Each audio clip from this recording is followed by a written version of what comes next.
आज की कहानी बहुत खूबसूरत है। रतनगढ़ नाम के गांव में आनंद अपनी माँ और पत्नी मैना के साथ रहता था।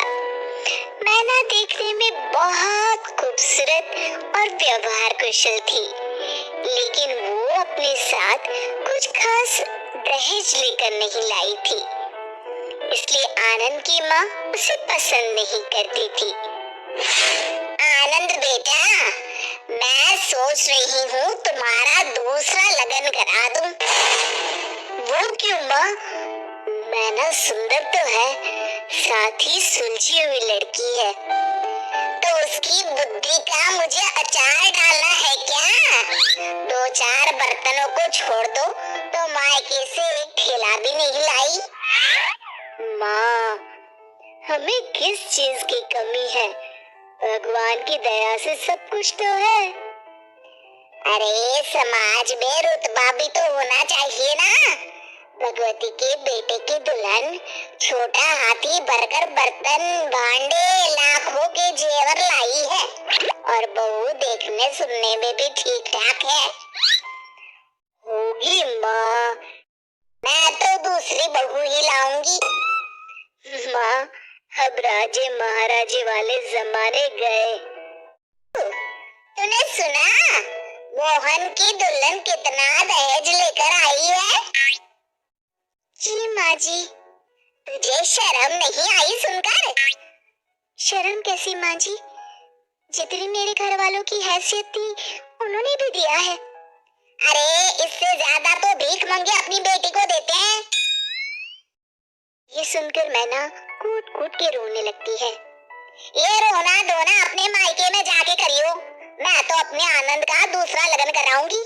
उसके लिए मैंने तो लड़की भी देख रखी है, शुभा, खूब पैसे वाले लोग हैं।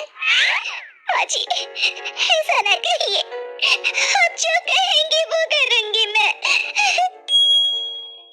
सुमन ने बहू की एक ना सुनी, वो वहां से चली गई। रात को जब मैना और आनंद सोने लगे, सुनो जी। बोलो। माँ जी आपके दूसरे लगन की तैयारी कर रही है। मैना, अभी रात बहुत हो चुकी है, सो जाओ, कल मैं माँ से बात करता हूँ। ठीक है जी, पर मैं कहीं नहीं जाने वाली, बताए दे रही के पास जाता है। माँ, मैना बहुत अच्छी लड़की है और बुद्धिमान भी है, क्यों आप दूसरे लगन के चक्कर में पड़ी हैं? ऐसी कौन सी बुद्धिमानी तुझे दिख गई जो मुझे ना दिखी? माँ, आप जैसे चाहे वैसे पता लगा सकती हैं। अच्छा अच्छा ठीक है, लेकिन तब तक तू उससे कुछ नहीं कहेगा। हाँ ठीक है माँ, जैसी आपकी इच्छा। चलो मैं ऑफिस के लिए निकलता हूँ। अगले दिन मैना अपने कमरे में कुछ काम कर रही थी। मैना, ओ मैना, कहाँ मर गई? आई माँ जी। सुन, यदि तुझे इस घर में रहना है तो 3 परीक्षाओं का सामना करना होगा। ठीक है माँ जी।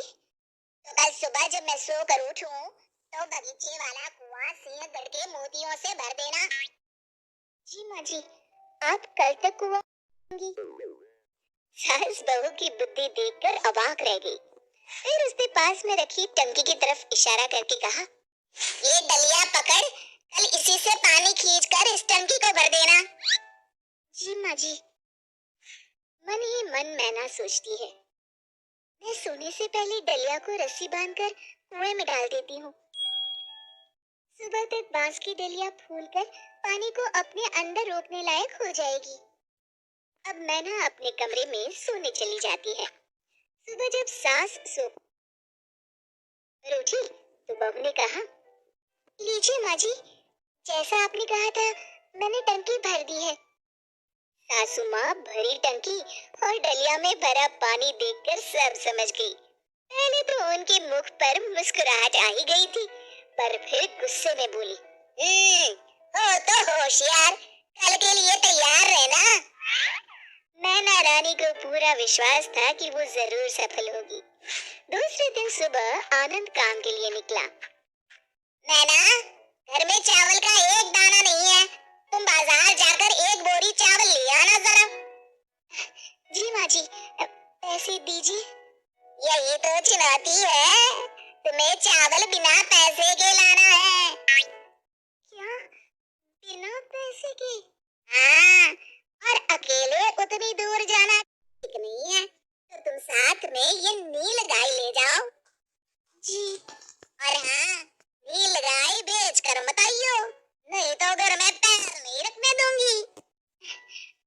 बेचूंगी माँ जी, आप निश्चिंत रहें।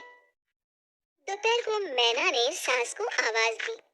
माँ जी, लीजिए, मैं चावल की बोरी ले आई। हाय हाय, कैसे उधार लाई क्या? नहीं माँ जी, नील गाय के बाल और सींग बेचकर। सास उसकी बुद्धिमानी देखकर फिर हैरान रह गई। ठीक है, हाँ सही सुना तूने, राख की। लगता है इसका कोई तोड़ नहीं मिला मैना रानी को, तभी तो सामने नहीं आई। चलो बढ़िया है, पेंड छूटा। अब मैं जाप कर ढाई हाथ की रस्सी रखी और उसमें आग लगा दी, जिससे वो रस्सी राख की बन गई। जब कुसुम नहा कर आई, तभी मैना ने आकर धीरे से थाली रखते हुए कहा, माँ जी, ये लीजिए राख की रस्सी। सास ने परात की तरफ देखा और मैना को गले से लगा लिया। तू तो सच में विद्वान है री। मेरे आनंद के लिए तुझसे अच्छी दुल्हन तो हो ही नहीं सकती। शिक्षा।